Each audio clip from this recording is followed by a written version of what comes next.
এ doctor দোকান বন্ধ করে দিচ্ছে, তাড়াতাড়ি চল, ওষুধ নিতে হবে। अच्छा এই কি লাগবে তোদের? ডাক্তার আমার রুচির খুব অভাব, আমি খাইতে পারতেছি না, একদিন ভাত রাঁধলে 7 দিন চলে যাচ্ছে আমার। আমাকে রুচির ওষুধ দেন ভালো থেকে। अच्छा তাজ ফার্মেসি এলাকার সর্বোচ্চ ভালো ওষুধ পাওয়া যায়। একবার খেলে 10 দিনের খাবার খাওয়া যায়। একটা ট্যাবলেট একবার খাবে, 3 দিন খাবে, 1 মাসের খাবার খাবে। ওরে ডাক্তার বলেন কি ওষুধ দিবেন ভালো কথা, গ্যাসের ওষুধ দিয়েন যেন খায় পাক মারে যেন গন্ধ না হয়। মা রাইতে 2 কেজি ছেলে ভাত রাঁধো।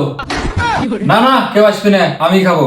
একে 40 ডাক্তারের কাছে এসে আমি ডাক্তার ফোরাত খান ওষুধ এসেছে আমি রুচির। হ্যাঁ হ্যাঁ ঠিক আছে।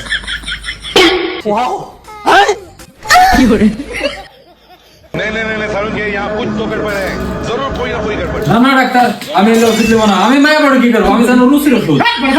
রেমা বড়ি এটা দিছে তুই 3-4 দিন সালে ভাত খাবো দিনে তুই যেন হাগা হলুদ হয় তাই দাও 100 টাকা দাও।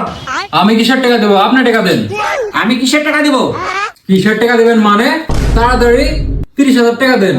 আগে আমি 100 গ্রাম চালের ভাত খাচ্ছি দিনে, আচ্ছা। এখন ওষুধ দিয়েছেন প্রতিদিন আমি 3 কেজি চালের ভাত খাবো। ঠিক আছে। আমার প্রায় হচ্ছে 90 কেজি চাল বেশি লাগবে। আর টাকা দেবেন না আপনি, চাল কেটা কিনে দিবি, আপনি টাকা দিবেন, তারপরে এই যে ওষুধের টাকা আমি দিব। ভাই আল্লাহ রে, আমার এরকম কাস্টমার আর দরকার নাই, আমার মাথা ধা। তোরা যা ভাই, আমার আর কোনো টাকা পয়সা লাগবে না। তুই বাও ধরি, তুই যা ভাই। ঠিক আছে এবারের মতো মাফ করে দিন। কথা ঠিক।